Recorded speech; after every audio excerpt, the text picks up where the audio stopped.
আলাইকুম রাহমাতুল্লাহি ওয়া বারাকাতুহু। কৃষক ভাই ও বোনেরা, দেখেন যত্নতে রত্ন মিলে, আর নালে কিছুই মিলে না। এই যে টমেটো গাছটা দেখেন, এই গাছটা আমি রুই নাই, আমি খেতে যে জৈব সার দিছি ওই সারের সাথে কেমনি একটা বিছি পানি দিছি আর উঠছে। ওটার পরে আমার চোখে পড়ছে আর আমি এটারে পরিচর্যা করলাম, গোবর দিলাম, দিলাম জৈব সার টার দিয়া টিয়া কালো সার পানি দিলাম, পানি টানি দিয়ে এরপরে এটারে আমি খাড়া করাইলাম। খাড়া করানোর পরে একটা হলি গাড়িয়া দিলাম। এই যে এখন দেখি যে আসছে, এই যে দেখেন সে কোনো জাতের না, কোন জাতের না, কোন বংশের না, কোন দেশের, এর পরিচয় নাই, কিন্তু তার পরিচর্যা করছে মতন তার পরিচয় পাইছি যে দেখেন সে ভালো বংশের। ওই যে দেখেন ভালো বীজ আসছে।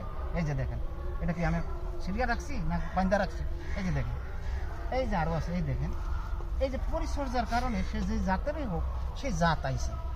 কিন্তু এই যে দেখেন কত বড় হয়েছে টমেটো, ওই পরিচর্যা করে না, সে যে জাতেরই হোক না কেন, কিন্তু এখানে জাত হইতে হয়েছে। এখানে জাত যদি ছোট হয়, পরিচর্যা ভালো হয়, ভিটামিন পায়, ওখানে খাওয়া পায়, সুস্থ পায়, স্বাস্থ্য ভালো থাকবো। এই যে মোটা হয়েছে, বড় হয়েছে। দেখেন না, যেগুলা আমাদের দেশের বিদেশ থেকে দেশি কৃষকরা যেগুলা বীজ উৎপাদন করে ভালো ভালো জাতের, ওই বীজগুলা দিয়ে আবার তারা নতুন করে ফালাইয়া আবার বীজ তৈরি করে ক্ষেত আবার টমেটো তৈরি করে। কিন্তু এটার তো কোনো কোথা থেকে আসলো সেই পরিচয় নেই।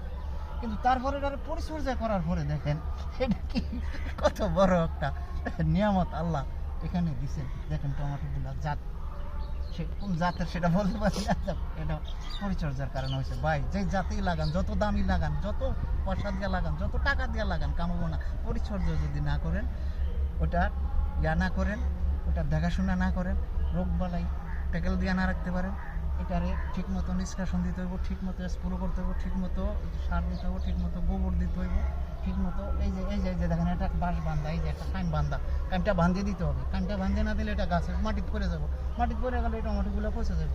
এই যে দেখেন টমেটো আরও আছে, এই যে দেখেন টমেটো আরও আছে, এই যে দেখেন আরও আছে।